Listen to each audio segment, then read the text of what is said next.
તમે અંધભક્તોની ઓળખાણ કેવી રીતે કરશો? ભાજપ સમર્થકની વાત નથી કરતો, હું અહીં અંધભક્તની વાત કરું છું. અંધભક્તો કેવા હોય, એ ક્યાં મળે, કેવા તેમનામાં લક્ષણો હોય, અને તમે એને કેવી રીતે ઓળખી શકો? વાત નવી નથી, હજુ બી હું તમને કહું છું, તમે સમજો. હું વડાપ્રધાન નરેન્દ્ર મોદીના સમર્થકોની વાત નથી કરતો, હું ભારતીય જનતા પાર્ટીના સમર્થકોની વાત નથી કરતો, હું અંધભક્તોની વાત કરું છું.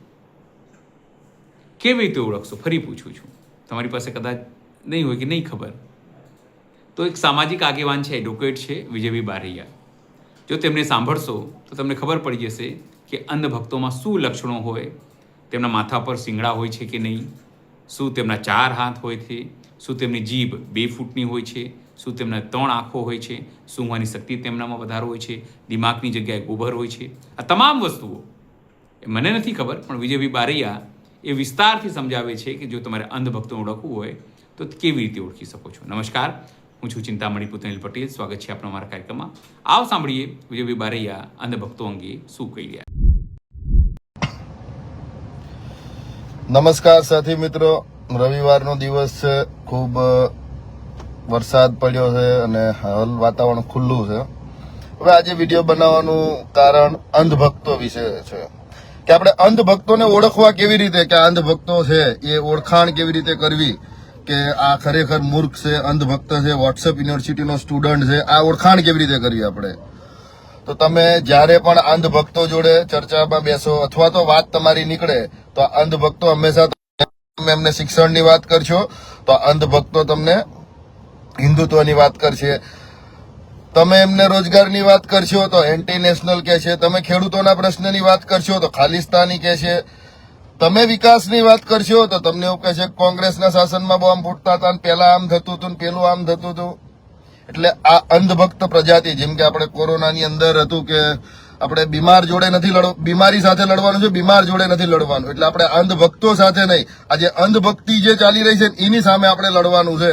તો અંધભક્તોની ઓળખ, આમની જોડે તમે 1 મિનિટ વાત કરો એટલે આમની જોડે હિન્દુ, પાકિસ્તાન, મુસલમાન, અફઘાનિસ્તાન આ ફરજિયાત આવશે. National, anti national, urban Naxali, ત્રાસવાદી, આતંકવાદી, ખાલિસ્તાની આ બધા શબ્દોનો ઉપયોગ થશે.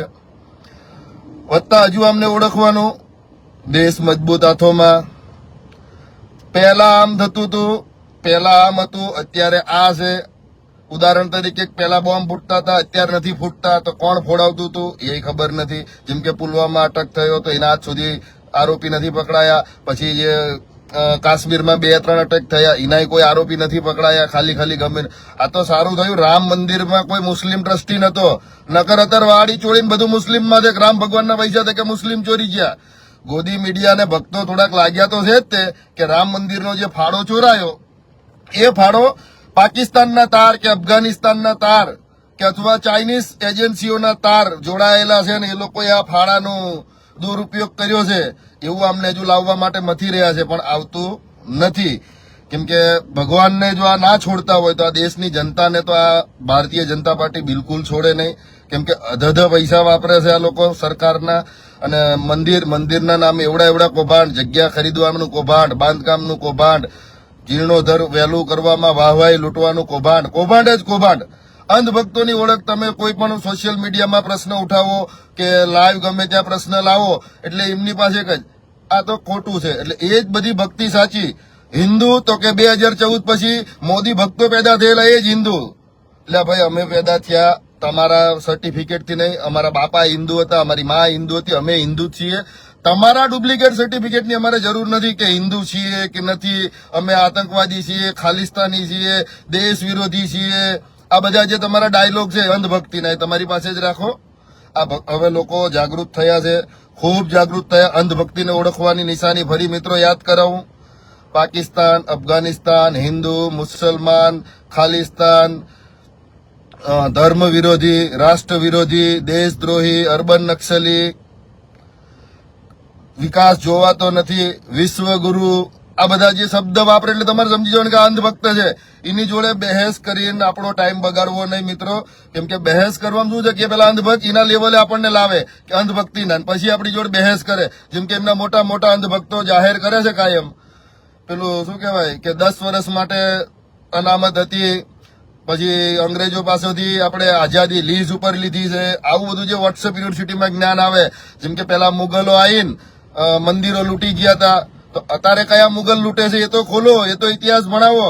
પાછા ધર્મેન્દ્ર પ્રધાને મુગલોનો ઇતિહાસ મિટાઈ દીધો, મુગલોનો ઇતિહાસ મિટાયો. પણ આ નવા મુગલ જે પેદા થયા દેશની અંદર, જેને રામ ભગવાનને ના છોડ્યા, કૃષ્ણ ભગવાનના મંદિર, સાઉથના મંદિર, જ્યાંથી દાન, મૂર્તિ, પૈસા ચોરી કર્યું, તો આ કયા મુગલો હતા એ પણ ભારતીય જનતા પાર્ટી અને એમના મળતિયાઓ આરએસએસ વાળા આ પણ જાહેર કરે કે આ કયા દેશના હતા. દરેક વાતમાં તમે ધર્મ, દેશ વિરોધી, તમારા બાપનો દસ્તાવેજ કરેલો દેશ છે, બધા દેશ વિરોધી થઈ ગયા. જે પણ દેશના લોકો માટે, દેશના ગરીબો માટે સવાલ કરે એટલે વિરોધી. ગામનો કોક નાગરિક બિચારો ગામના રસ્તા ખરાબ હોય એનો વિડીયો બનાવે એટલે આ એન્ટી નેશનલ છે, આ ભાજપનો વિરોધી છે. એટલે શું તમારા અંધભક્તિમાં, તમારા કમિશન વાળા, તમારા ભ્રષ્ટાચારમાં જે હાય હા મિલાવે એ જ ખરેખર આ દેશનો નાગરિક. અને તમે કોણ છો? તમારી શું ઓકાત છે અંધભક્તો કે તમે સર્ટિફિકેટ અમને આપશો કે અમે હિન્દુ છીએ, આ મુસલમાન છે, પેલો છે? બધાનું લોહી લાલ છે, બધા આ દેશના જ છે, મુસલમાન આ દેશના જ છે, એ વિદેશથી નથી આયા. વિદેશથી કોણ આવ્યું એ તમારે ઇતિહાસ ભણવાની જરૂર. વોટ્સઅપ યુનિવર્સિટી વાળો ઇતિહાસ નહીં જે તમને તમારા માય બાપ આકાઓ વોટ્સઅપમાં મોકલે છે. ચોપડા ભણો, ઇન્ટરનેશનલ હિસ્ટ્રી સાથે મેચ કરો કે આ ઇતિહાસ ખરેખર સાચો છે કે ખોટો છે, વિશ્વના બીજા દેશો આ વસ્તુને પ્રમાણિત કરે છે કે કેમ. બાકી અંધભક્તો જોડે ખાલી ને ખાલી મેથોલોજીકલ ડિબેટ જ હશે. મેથોલોજીકલમાં એમને પૂરું જ્ઞાન નહીં હોય. આ તો પેલા જેવી વાત લઈને આવે તરત, કેટલા અધ્યાય હતા ને કેટલા પાના હતા. ભાઈ કેટલા પાના હતા એનાથી કોઈ પરીક્ષામાં પાસ નથી થતું, કેટલા અધ્યાયથી કોઈ, એની અંદર શું છે ને એનાથી બધા પરીક્ષાઓ પાસ કરે છે. એના અંદર વાંચવાથી જ્ઞાન આવે છે, કેટલા પાનાથી જ્ઞાન નથી આવતું. જે અંધભક્તોના ફાલતુ સવાલો તમને ગોળ ગોળ ફેરવવા માટે ખોટી રીતે સવાલ કરે, એમાં કેટલા પાના આવે એ બતાવી દે એટલે તારા બાપના નોકરથી તને તું કોણ પાના જોવા વાળો અમારો. એટલે આ લોકો સ્પેશિયલ પગારદાર રાખ્યા છે આ લોકોએ, વિદેશમાં બેહાડે, ખોટી આઈડી બનાવડાવે ભાજપવાળા, અને તમારામાં ખાલી ખાલી કોમેન્ટ કરે, ડિસ્ટ્રેક્શન કરાવડાવે કે આ ખોટું થઈ રહ્યું છે ને આ હિન્દુ વિરોધી છે, ભાજપ સરકારે આમ વિકાસ કર્યો ને પેલો વિકાસ. તો તમે જો વિકાસને માનતા જ હોય, તમે કેટલા વિકાસ કર્યા બતાવો. આ ગુજરાતની અંદર કેટલા આંદોલન ચાલે, એલઆરડી નું થયું, ત્યારબાદ યુવાઓનું થયું, આશા વર્કરોનું થયું, કાયમી આઉટસોર્સિંગ વાળા લોકોનું થયું, ખેડૂતો 2-3 મહિનાથી ચાલુ છે, છતાં આ બધા દેશ વિરોધી અને તમે જ બધા ભક્તો સત્યા. એટલે આ મોટા ભાગના ભક્તો બધા ન્યુસન્સ, એટલે કે 2 નંબરની કમાણી કરવા, સત્તા પક્ષની દલાલી, ચાપલુસી કરી, પોતાને નાના મોટા કોન્ટ્રાક્ટ ભ્રષ્ટાચાર કરી કમાઈ લેવા મળે, એના માટેની જે આખી યોજના છે. મોટા ભાગના ગુંડા, હિસ્ટ્રી ચીટરો આ બધા ભાજપમાં છે અને એનો રેકોર્ડ છે ઇતિહાસમાં કે આટલા લોકો થઈ ગયા. જેમ કે ભાઈ આટલા કરોડનું ફલાણા નેતાએ કામ કરી નાખ્યું, પણ ખરેખર એ પૈસા ક્યાં વપરાવાના હતા, વાપર્યા છે, કોના માટે વાપરવાના હતા. હવે જરૂર લોકોને ઘરની છે અને આ કે ના આપણે ઘર નહીં, પેલા નીચે ખેતરમાં આરસીસી પાથરવો છે પણ ઘર નથી બનાવવું. એટલે ઊંધા વિકાસ, કમિશન વાળા વિકાસને લોકોએ જાગૃત થવાની જરૂર છે. આ અંધભક્તોને ઓળખવાની જરૂર. અંધભક્તોના મોઢે લાગવાનું બંધ કરો. અંધભક્તોને કશું જવાબ જ ના આપશો, કેમ કે એમની બુદ્ધિનું સ્તર ખૂબ નીચું છે. એ માનસિક ગુલામ થઈ ચૂકેલા છે. એમની આગલી પેઢી એમને ગાળો દેવાની છે, માનસિક ગુલામી તરીકે એમને સ્વીકારી લેવાની છે.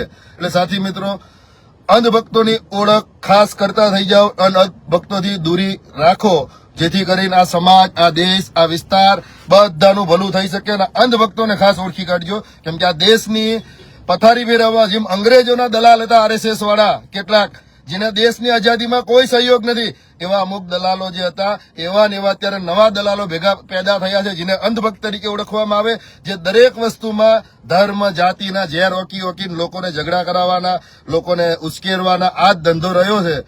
બહુ વધારે નહીં કહું, ફરી જરૂર પડે તો અંધભક્તો વિશે બીજો વિડીયો બનાવશું આપણે, કેમ કે અંધભક્તોને ઓળખવાની મેં કીધી એ બધા શબ્દો એમના મોડે આવી જશે, એમની કોમેન્ટમાં આવી જશે. એટલે અંધભક્તોને ખાસ ઓળખજો ને અંધભક્તોથી દૂરી બનાવો. જય હિન્દ, જય ભારત, ઇન્કલાબ જિંદાબાદ. શેર કરજો સાથી મિત્રો. જય હિન્દ. જે રીતે વિજયભાઈ બારૈયાએ આખી વાત સમજાવી છે, જો તમને આજુબાજુ લોકો મળે તો એનામાંથી સાવધાન રહેજો, કારણ કે એ તમને પણ અંધભક્ત બનાવી શકે છે. આ અંગે આપ શું વિચારો છો જરૂરથી અમારા કોમેન્ટ બોક્સમાં કોમેન્ટ કરજો. એ સિવાય અમારી યુટ્યુબ ચેનલ લાઈક કરો, સબસ્ક્રાઈબ કરો, બેલ આઇકન દબાવો, સાથે અમારા ઇન્સ્ટા પેજ અને ફેસબુક પેજને પણ તમે લાઈક કરો, શેર કરો અને ફોલો કરો. અત્યાર માટે બસ આટલું જ. નમસ્કાર.